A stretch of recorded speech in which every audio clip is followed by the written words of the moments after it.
Qual era o espinho na carne do apóstolo Paulo? Em um mundo onde nossas lutas e sofrimentos muitas vezes parecem sem propósito, a história do espinho na carne de Paulo nos oferece uma perspectiva profundamente transformadora. Esta passagem rica em mistério e ensinamentos nos convida a olhar além das aparências e encontrar força nas fraquezas, na nossa fraqueza, e graça na nossa dor. Ao mergulharmos na experiência desse apóstolo, nós somos lembrados de que mesmo nas adversidades mais intensas, há uma oportunidade única para o crescimento espiritual e para uma íntima comunhão com Deus. A história de Paulo não é apenas sobre o seu sofrimento, mas sobre como ele encontrou propósito e poder na presença constante da graça de Deus. Qual era o espinho na carne do apóstolo Paulo? 2 Coríntios, capítulo 12, versos 7 a 10, Paulo escreveu: "E para que não me ensoberbecesse com a grandeza das revelações, foi-me imposto um espinho na carne, mensageiro de Satanás, para me esbofetear, a fim de que não me exalte. Por causa disso, 3 vezes pedi ao Senhor que o afastasse de mim.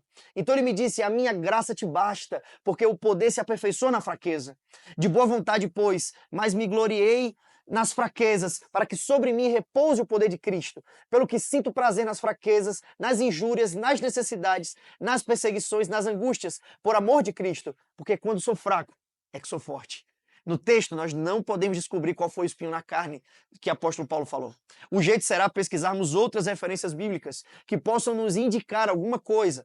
A primeira delas é Gálatas 4, 13 a 15. "E vós sabeis que vos preguei o evangelho, na primeira vez por causa de uma enfermidade física, e posto que a minha enfermidade na carne vos foi uma tentação, contudo não me revelastes desprezo nem desgosto, antes me recebestes como anjo de Deus, como o próprio Cristo Jesus, que é feito, pois, da vossa exultação, pois vos dou testemunho de que, se possível for, tereis arrancado dos próprios olhos para me dar." Gálatas 6,11 também é esclarecedor. "Vede com que letras grandes vos escrevi do meu próprio punho." Nesses versos nós podemos ver, vamos lá, primeiro, que Paulo tinha uma enfermidade física, não um problema moral ou espiritual, como pensam alguns. Segundo ponto, os Gálatas receberam tão bem o apóstolo, a ponto de ele afirmar que, se fosse possível, eles arrancariam os próprios olhos para dar a ele, para dar a Paulo. Terceiro ponto importante também, Paulo assinava suas cartas com letras grandes. Com base nessas informações, nós podemos ver que existe a possibilidade, a gente pode inferir que talvez o espinho na carne de Paulo seja um problema de visão. Talvez essa deficiência tivesse surgido com a experiência que ele teve na estrada para Damasco, em Atos capítulo 9. Por causa da forte luz divina que veio sobre os seus olhos, ele pode ter ficado com sequelas, mesmo tendo a sua visão restabelecida, que servisse de lembrete, quem sabe, de que a graça de Deus, que o havia transformado radicalmente, seria a principal fonte da sua força e alegria por toda a sua vida. Essa experiência de Paulo nos ensina que, apesar de Deus nos curar os seus filhos, pode haver ocasiões em que ele prefira não fazer nesse mundo. O ensino de que todas as doenças vêm diretamente do diabo não é bíblico, mas sim fruto do fanatismo de alguns. Existem enfermidades que surgem por acidentes, falta de exercícios, maus hábitos alimentares, entre outros vários motivos. O fato de Deus não curar Paulo não indica que o apóstolo tivesse pouca fé. Outro ponto, o servo de Deus teve fé, a ponto de orar 3 vezes, 2 Coríntios 12:8, pela cura. Mesmo que Deus não tenha respondido como Paulo esperava, assegurou-lhe que a sua graça bastaria. Paulo, sabendo que Deus sempre quer o melhor e que o sofrimento pode ser um instrumento de Deus para o aperfeiçoamento do seu caráter, de boa vontade, 2 Coríntios 12:9, aceitou a decisão do Criador. Isso só é possível por meio de uma fé inabalável em Deus. Nós devemos alimentar a esperança de que, quando Jesus voltar em glória, Deus terminará com toda dor, terminará com todo sofrimento, e o contentamento de poder ser feliz por toda a eternidade fará com que os problemas que enfrentamos hoje pareçam menores em comparação com a vida maravilhosa que teremos na eternidade com Ele. Porque, para mim, tenho por certo que os sofrimentos do tempo presente não podem ser comparados com a glória a ser revelada em nós, Romanos 8,18. Deixo-lhe alguns textos para sua reflexão. Isaías 35, 5 a 6. "Então se abrirão os olhos dos cegos, e os desimpedirão os ouvidos dos surdos. Os coxos saltarão como cervos, a língua dos mudos cantará, pois águas arrebentarão no deserto e ribeiros no ermo." Isaías 33, 24 também diz: "Nenhum morador de Jerusalém dirá, estou doente, porque ao povo que habita nele perdoar-se-lhe-á a sua iniquidade." E Apocalipse 21, 3 a 5. Então ouvi grande voz vindo do trono dizendo: Eis o tabernáculo de Deus com os homens. Deus habitará com eles. Eles serão povos de Deus e Deus mesmo estará com eles. E lhes enxugará dos olhos todas as lágrimas. A morte já não existirá. Já não haverá luto, nem pranto, nem dor, porque as primeiras coisas passaram.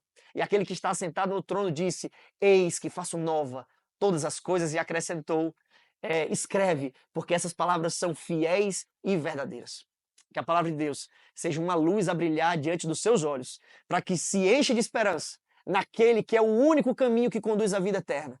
Respondeu-lhe Jesus: eu sou o caminho, eu sou a verdade, eu sou a vida, e ninguém vem ao Pai senão por mim. Não é simples. Determinar se tal enfermidade mencionada em Gálatas 6,11 o incomodava apenas naquela ocasião, ou se era algo crônico, constante. É bem provável que Paulo estivesse também descrevendo sua luta contra a natureza pecaminosa para sujeitá-la no domínio do Espírito Santo. Como será que alguns teólogos da prosperidade julgariam Paulo? Será que diriam ter sido a fé do apóstolo pequena e por isso não foi curado por Deus? O Senhor não traz o sofrimento. Pode sim usá-lo para o cumprimento dos seus propósitos, que trarão felicidade eterna às suas criaturas. Semelhante a Paulo, é essencial que eu e você reconhecemos, possamos aceitar as nossas limitações, vendo-as como oportunidades para a graça de Deus, para que ela possa brilhar em nossas vidas. Isso significa confiar em Deus, mesmo quando as circunstâncias são desafiadoras, e esperar por sua força. E quando nos sentimos fracos, Paulo também orou 3 vezes para que seu espinho fosse removido. Um exemplo de persistência na oração. Independentemente da resposta de Deus às nossas orações, nós devemos manter uma comunicação constante com Ele, trazendo as nossas lutas e desejos dele, mas sempre buscando a sua vontade acima da nossa. Paulo aprendeu a se contentar em qualquer situação. Filipenses 4, 11 a 13. Podemos praticar o contentamento, focando nas bênçãos presentes em nossas vidas e confiando que Deus suprirá nossas necessidades de acordo com as riquezas da sua glória. Que eu e você façamos o mesmo, que eu e você continuamos avantes, crendo que em Cristo nós somos mais do que vencedores. A história do espinho na carne de Paulo é um convite à reflexão sobre a verdadeira essência da força humana e a fonte do nosso poder.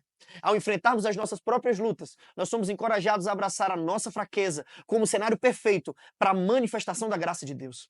Em vez de nos desesperarmos nas adversidades, nós somos chamados a olhar para elas como plataformas para a ação de Deus em nossas vidas. Que possamos assim, como Paulo, encontrar alegria nas fraquezas, injúrias, necessidades, perseguições e angústias. Por amor a Cristo, pois quando somos fracos, é que de fato nós somos fortes. Em meio às lutas, que precisamos reconhecer a presença constante e suficiente da graça de Deus, permitindo que ela nos transforme e nos conduza por caminhos de crescimento espiritual e renovação interior.